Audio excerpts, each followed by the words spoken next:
for me preparing this this week, I don't know how many of you been either bought the book or have been listening to the Audible for it.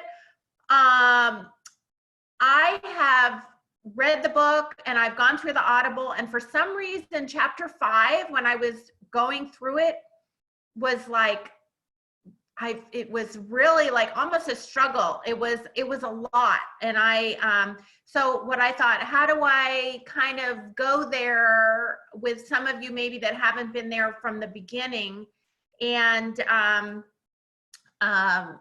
make sense of it? So what I did is I thought I did a little bit of a recap from the beginning, and then we'll go into kind of chapter 5. Hi, Priscilla. So happy you're on. Oh, wait. What? You can hear me, right? Yep. Oh, okay.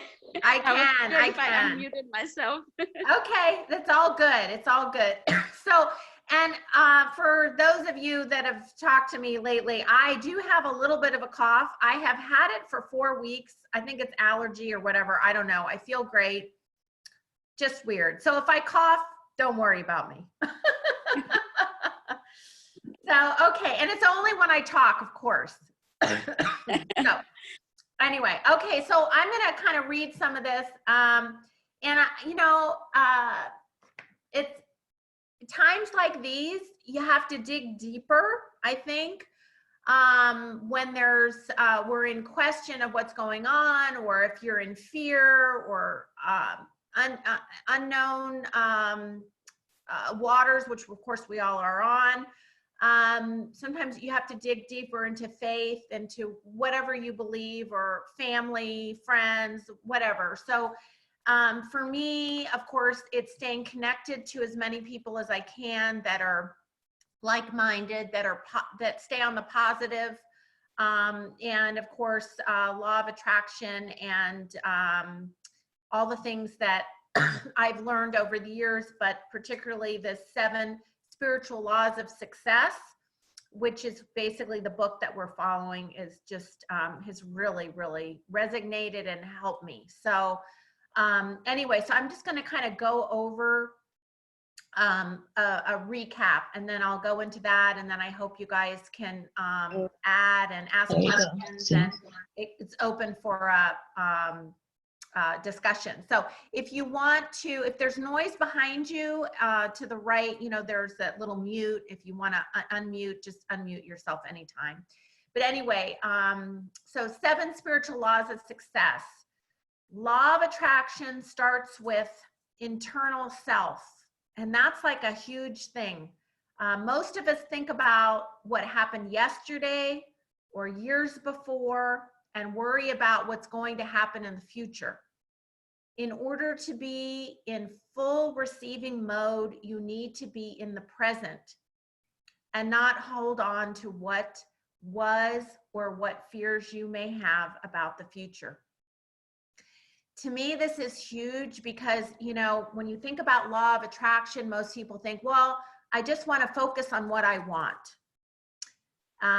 Yes, you do, but you have to, what I've learned is that you have to be one with self. That's why meditation, or whatever form of meditation, if it's, when the weather's nice, walking where your mind, get to a place where your mind is quiet so you can be kind of one with yourself. We talked about this too, being the best version of you every day. Really look deep into who you are, what your gifts are. Everybody was born with something, and don't compare,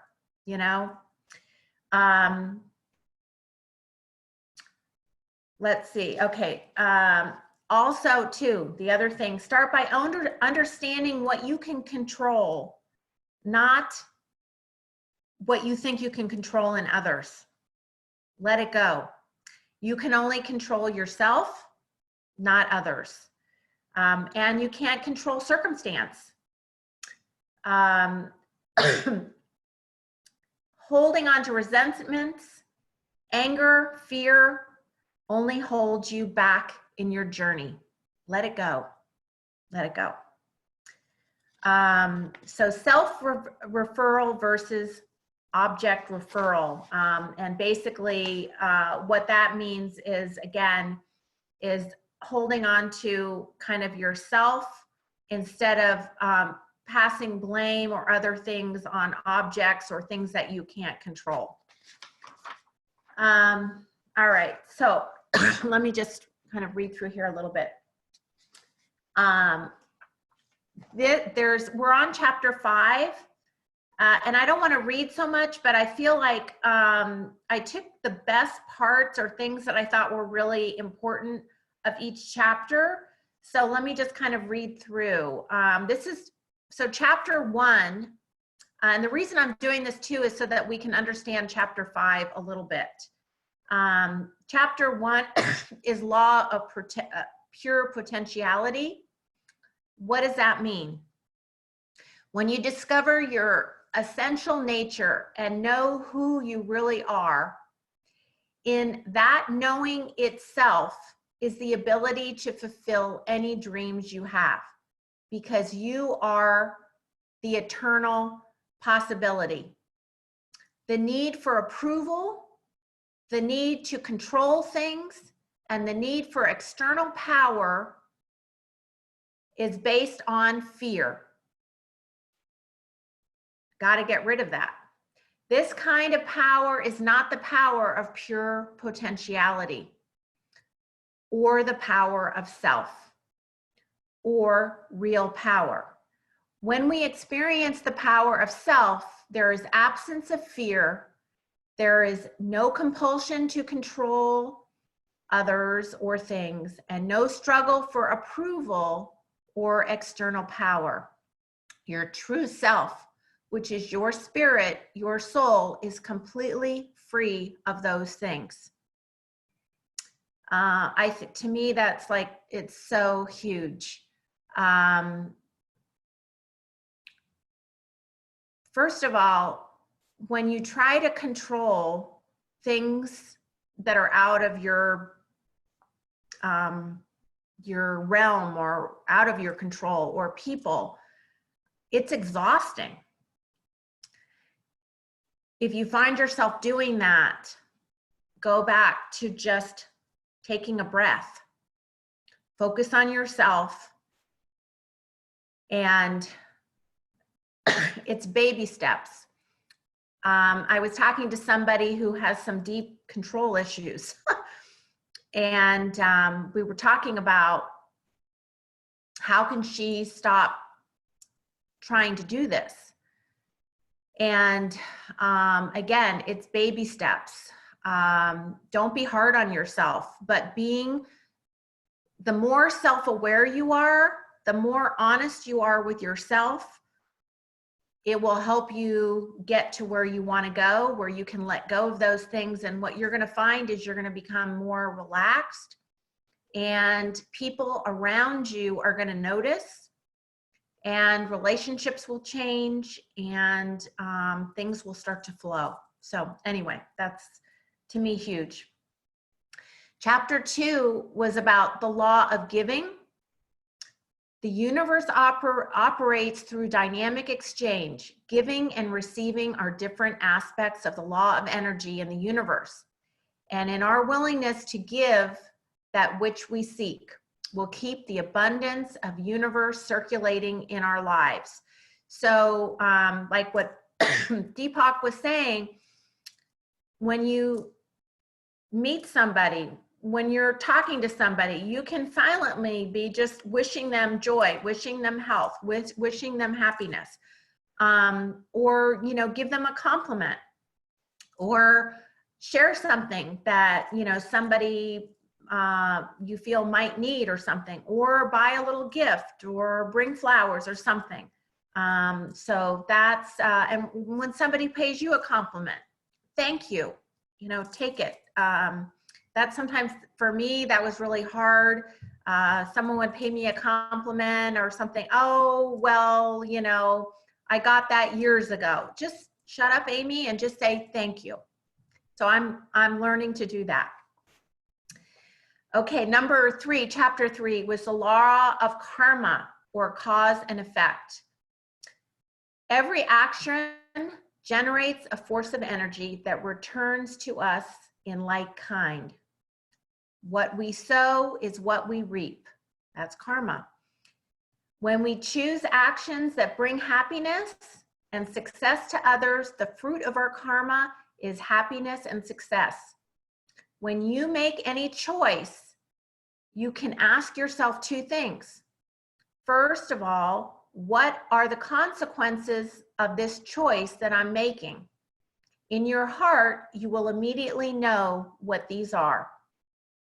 Secondly, will this choice that I'm making now bring happiness to me and those around me? If the answer is yes, then go ahead with your choice.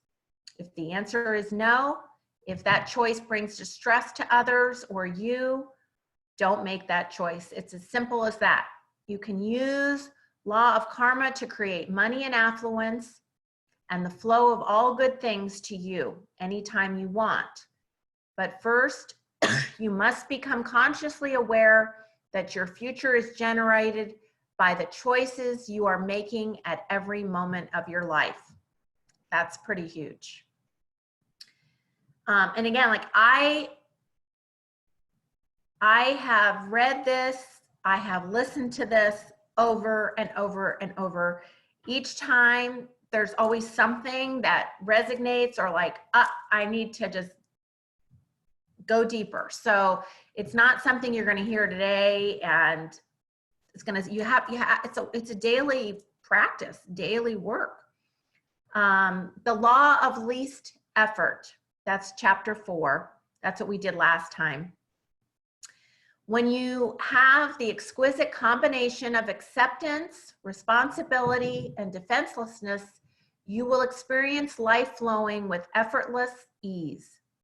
When you remain open to all points of view, not rigidly attached to only one, your dreams and desires will flow with nature's desires. Then you can release your intentions without attachment and just wait for the appropriate season for your desires to blossom into reality. So I don't know if you remember, but Deepak was talking about people that are so rigid. You're rigid, and if you are, a branch that is super rigid and you don't bend and flow, you break. Nothing comes ease. So, sometimes opportunities, sometimes things flow to you in ways that you really hadn't expected. So be open to possibilities. And I think that's pretty huge too.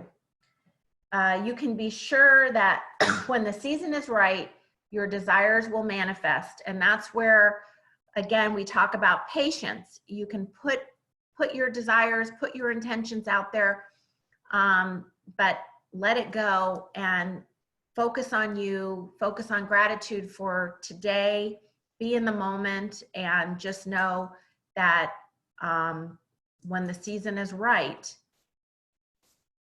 all that you want will come through. Okay. You can be sure that when the season is right, your desires will manifest. This is the law of least effort.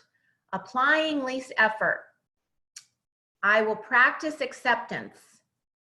Today, I will accept people, situations, circumstances, events as they occur. I will know that in this moment, it is as it should be, because the whole universe is as it should be. I will not struggle against the whole universe by struggling against this moment. My acceptance is total and complete. I accept things as they are in this moment, not as I wish they were. Having accepted things as they are, I will take responsibility for my situation and, sorry. Oh. Okay. I will take responsibility for my situation and for those events as I see problems. I know that taking responsibility means at not blaming anyone or anything for my situation, and that includes myself. I also know that every problem is an opportunity in disguise. And this alertness to opportunities allows me to take moment and transform into the greater benefit. Today, my awareness will remain established in defenselessness. I will relinquish the need to defend my point of view. I will feel no need to convince or persuade others to accept my point of view. I will remain open to all points of view and not be rigidly attached to any one of them. That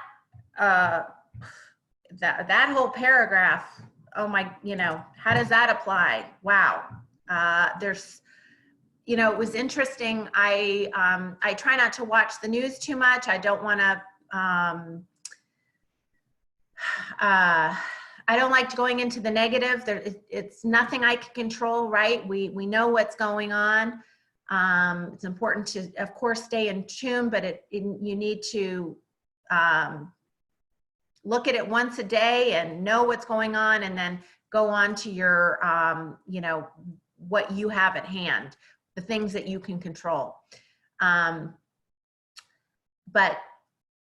I think that paragraph is so, oh, I know what I was saying. I was watching the news, and so I was listening to different, they had different religious leaders on, and there was actually a rabbi on, and he was saying that that what is happening right now in a way is a gift, because it's bringing people together, hopefully. They see it as that, so that people are seeing each other as one, and we're in it together. We need to help each other. And so hopefully, we can carry on. So anyway, again, it's how you see things. And there's always opportunities. There's always gifts. You just have to, look for them. Even if you're not seeing it right now, there has to be something that is a gift, an opportunity, something that you can do positive now that will help you get where you want to go in the future.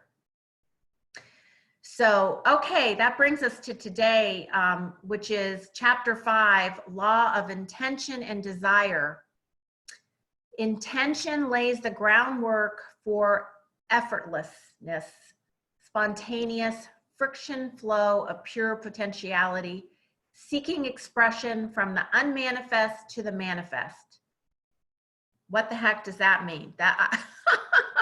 So I was this is where I was reading all this, and I thought, well, for anybody that hasn't followed from the beginning, what the heck would that mean? It wouldn't make much sense. Even reading that, knowing that you've gone from the beginning to chapter 5 where we are now, it's like, what does that all mean? So this chapter is really interesting because, again, law of attraction is putting your intentions to work, basically. So in order for law of attraction to work, you really have to look at all the previous chapters and put those things to work, and then go to basically the series of how, or the practice of getting your intentions to work. So let me, oh, hold on one sec. Okay.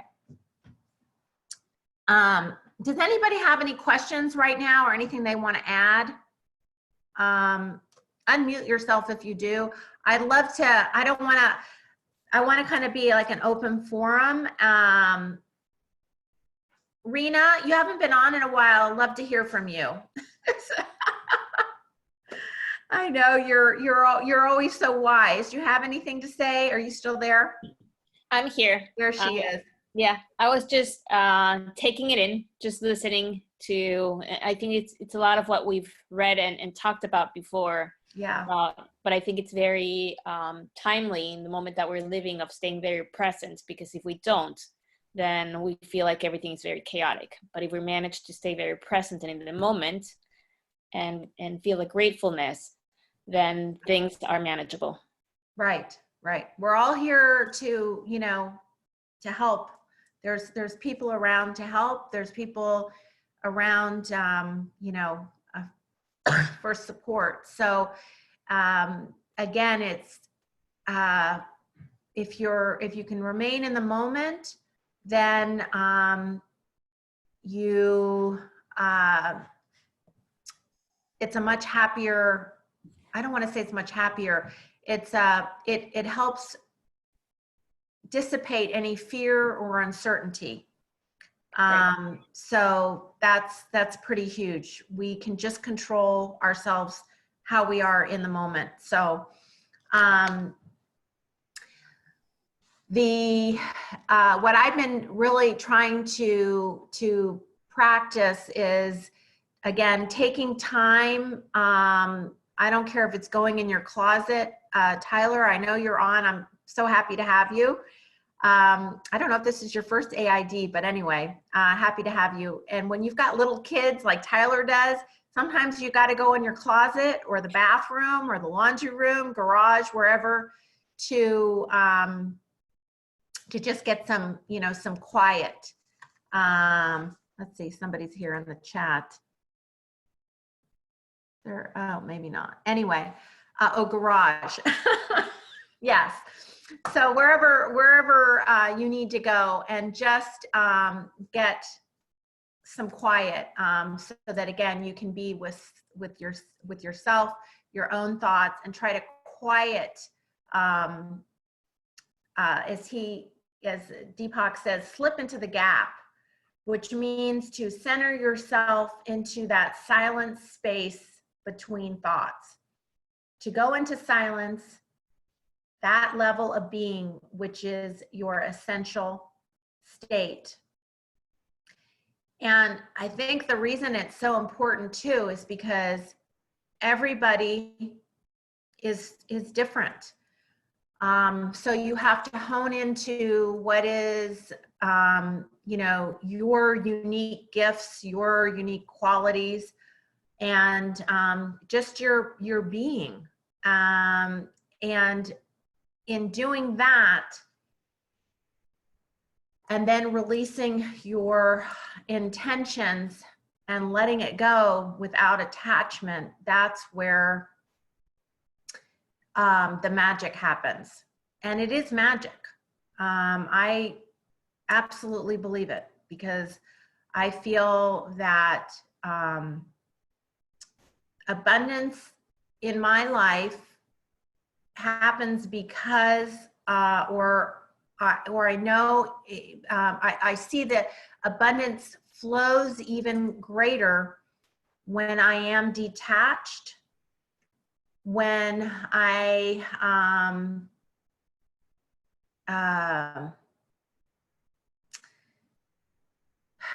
just let it go, and I try to, again, quiet my mind. And I'm always working on this. It's a it's a constant.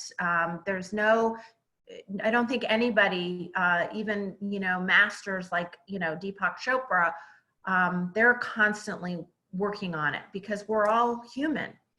But you start with today, and it's baby steps getting you there. And you do groups like this, you do readings, you listen. Audible is like so awesome, especially when you're in the car, and in traffic, which I know we'll all be in again.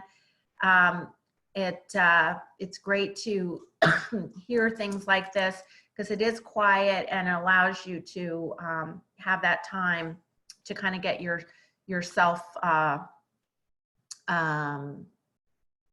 candy, your mind candy, working. And when you do things like this, it only helps the rest of your life, relationships along with business. So anyway, once you've slipped into to the gap, number 2 is establish the state of being. Release your intentions and desires. When you are actually in the gap, there is no thought, there is no intention, but as you come out of the gap, at that junction between the gap and the thought, you introduce intention. If you have a series of goals, you can write them down and have your intention focused on them before you go into the gap. So if you want a successful career, for example, you go into the gap with that intention, and the intention will already be there as a faint flicker in your awareness. Releasing your intentions and desire in the gap means planting them into a fertile ground of pure potentiality and expecting them to bloom when the season is right.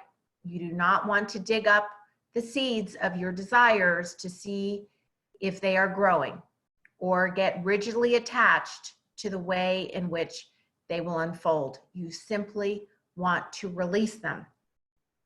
So basically, again, that's where, going into the gap is quieting your mind, maybe journaling, again, meditation, whatever you need to do where you just give yourself space. Number 3, remain in the state of self-referral. This means remain established in the awareness of your true self, your spirit, your connection to the field of pure potentiality. It also means not to look at yourself through the eyes of the world or allow yourself to be influenced by the opinions and criticisms of others. A helpful way to maintain that state of self-referral is to just keep your desires to yourself and not to share them with anybody unless you share the exact same desires that you have and are closely bonded to. I think, again, that's, pretty huge as well. So again, we all, I forget which chapter, maybe it was the first chapter, Pure Potentiality, is no judgment. That's so huge. Not judging others. You can look at me and you can think you see me, but you don't really know what's going on here.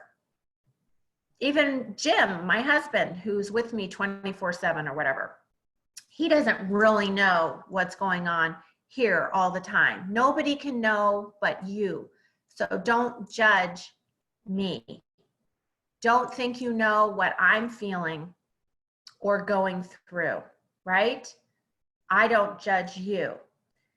When you take that away, that's huge, because what happens is you are more accepting, and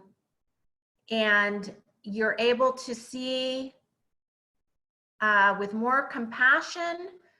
And this goes to business also. I mean, it's huge. When we're talking to clients, when we're talking to other agents, without judgment, then it opens the possibilities or for compassion and for problem solving, because don't think you know what somebody else is feeling or thinking. Ask them. And maybe if you think you know what they're feeling or, a decision they're making, maybe ask them, are you upset because of this? Tell me what your concern is. Tell me what we can do that would make you feel more comfortable. Really going and listening to them. First of all, you're going to have more respect from your client, also from another agent. And again, it's working together to understand so that you have the end result that makes people, happy in the end, which is what we all want. So anyway, I love that one. So, all right. Relinquish your attachment to the outcome. Again, we said this is huge. This means giving up your rigid attachment to the specific result and living in the wisdom of uncertainty.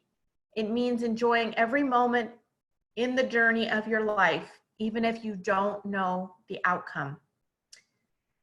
Let the universe handle the details. Your intentions and desires, when released in the gap, have infinite organizing power. The trust that infinite organizing power of the intention to orchestrate all the details for you. So that's kind of where we're at now. Applying the law of attention and desire.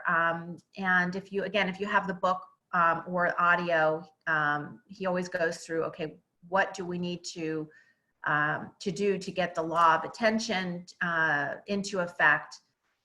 So number one is I will make a list of all my desires. I will carry this list with me wherever I go. I will look at this list before I go into my silence and meditation. I will look at it before I go to sleep at night, and I will look at it when I wake up in the morning. Number two is I will release my list of desires and surrender it to the womb of creation, trusting that when things don't seem to go my way, there is a reason, and that the cosmic plan has designs for me much grander than even those I have conceived.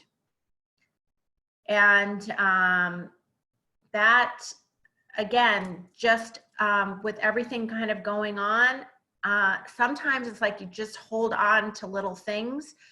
And that's what I, absolutely, I believe that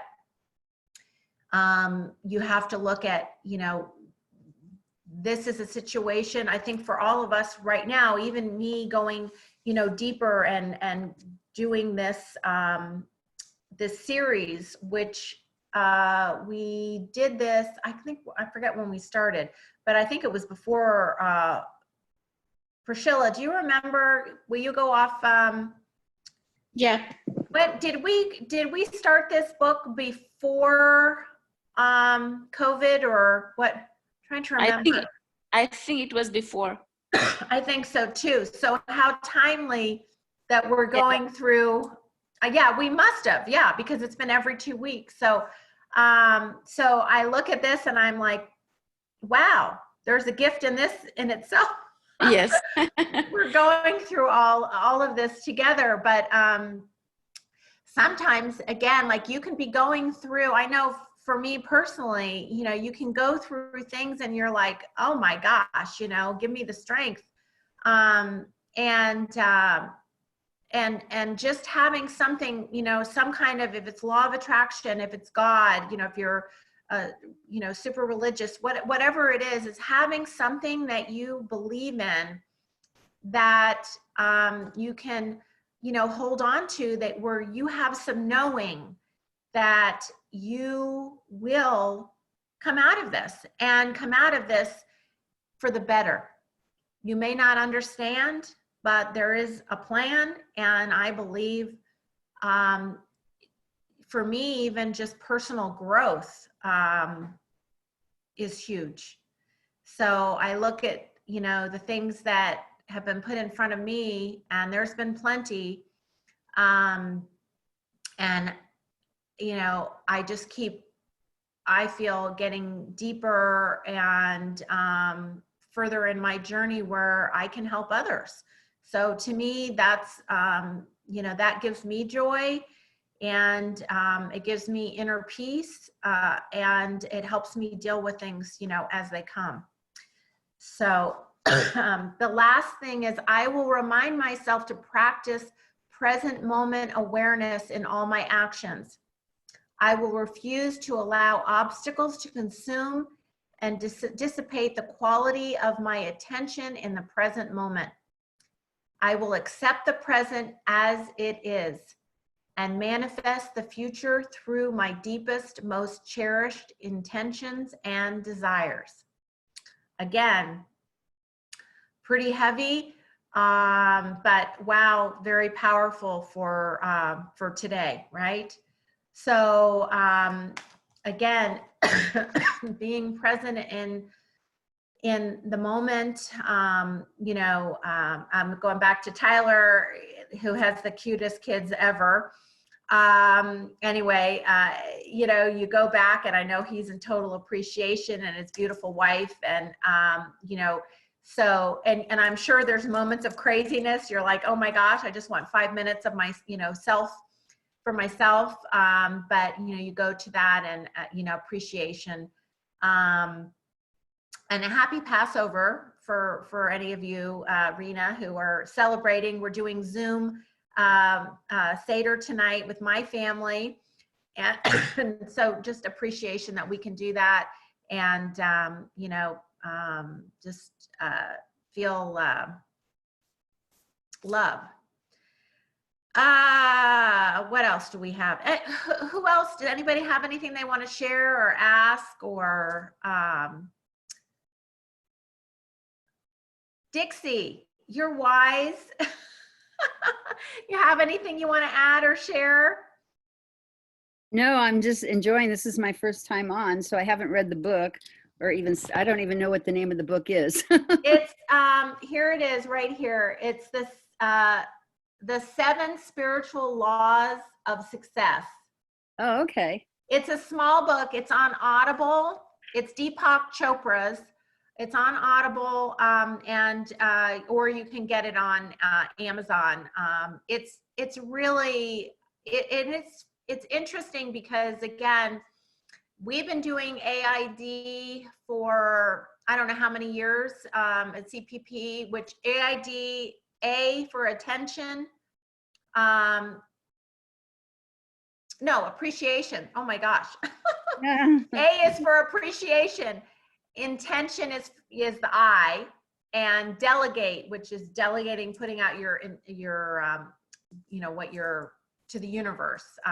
That's the D.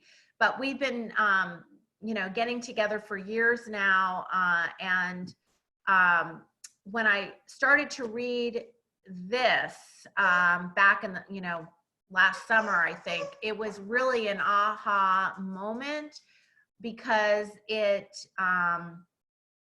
kind of went into the how deeper.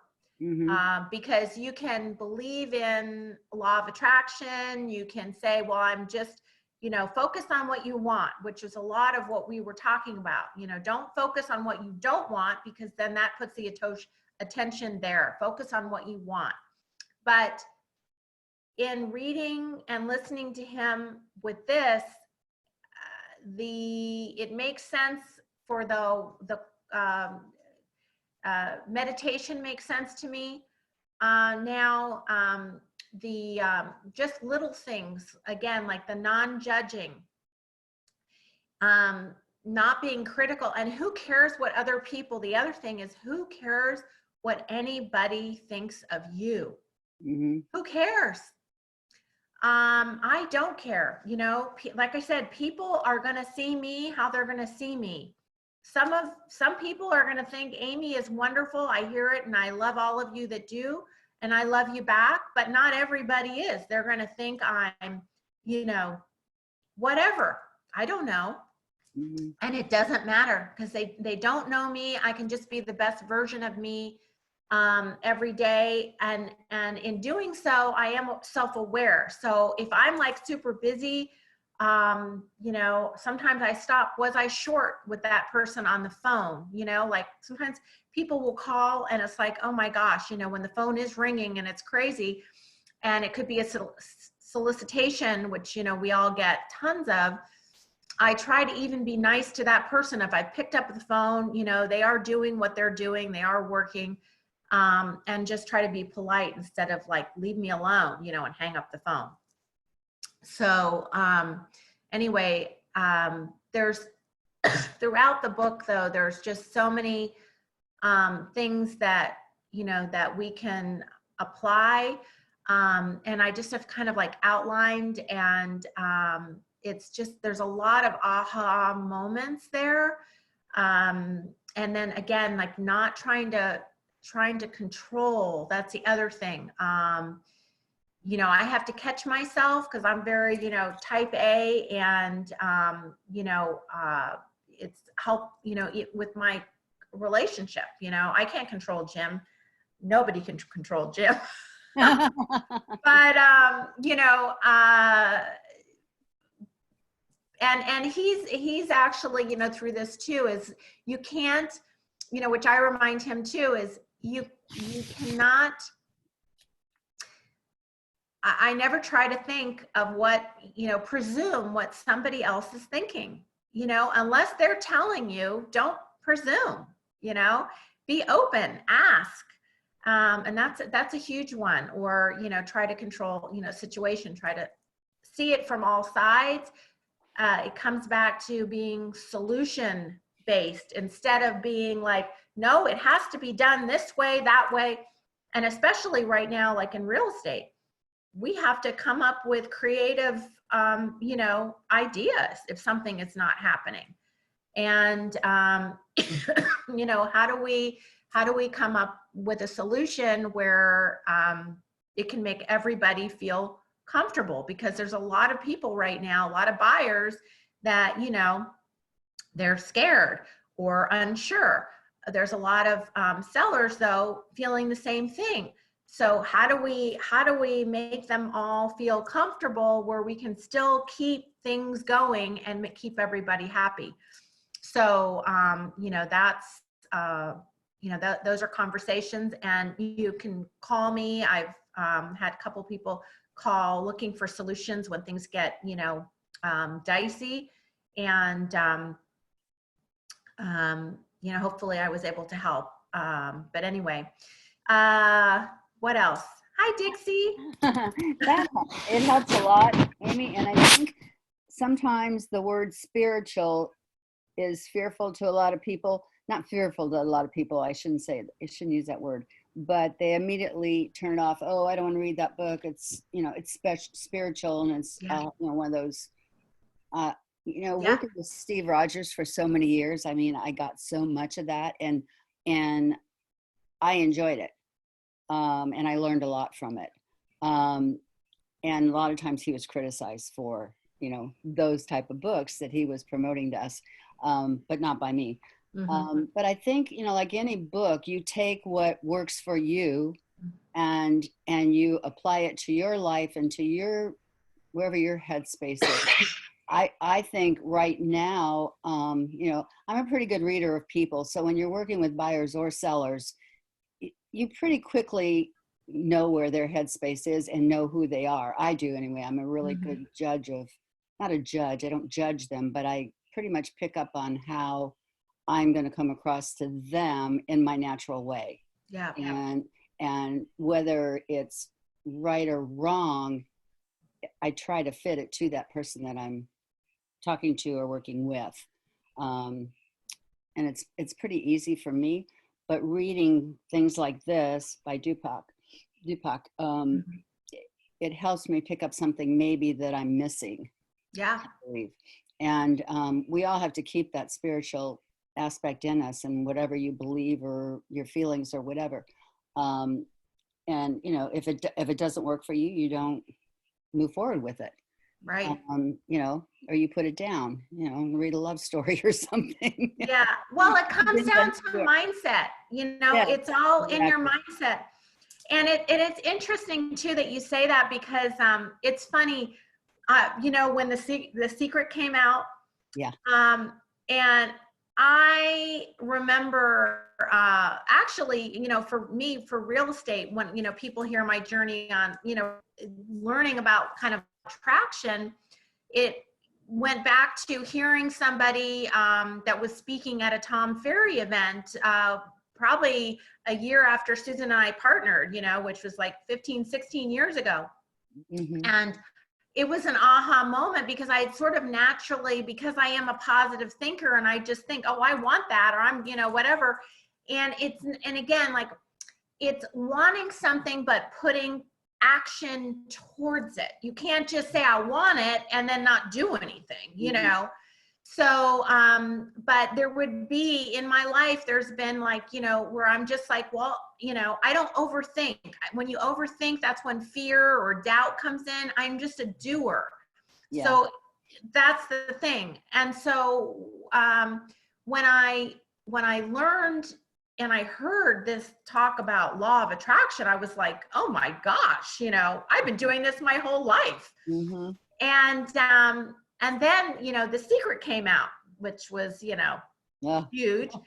It was. And I remember giving that, I think it was the audio or the CD or something, to a good friend of mine. And they're very religious, very Catholic. And her husband, and these are good friends of mine anyway, and clients anyway, Jeff dropped it off at my house, and I said, what did you think? And he was like, I hated it. And I was just like, hated it? Wow, that's, you know, strong. And I just let it go. But I realized that, you know,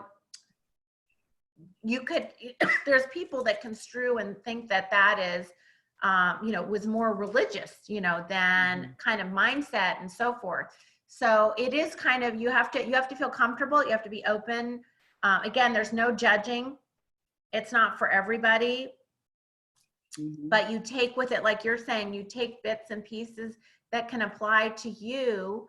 And if it makes you a better person, or makes you more understanding or further along in your journey, well, then it was worth it.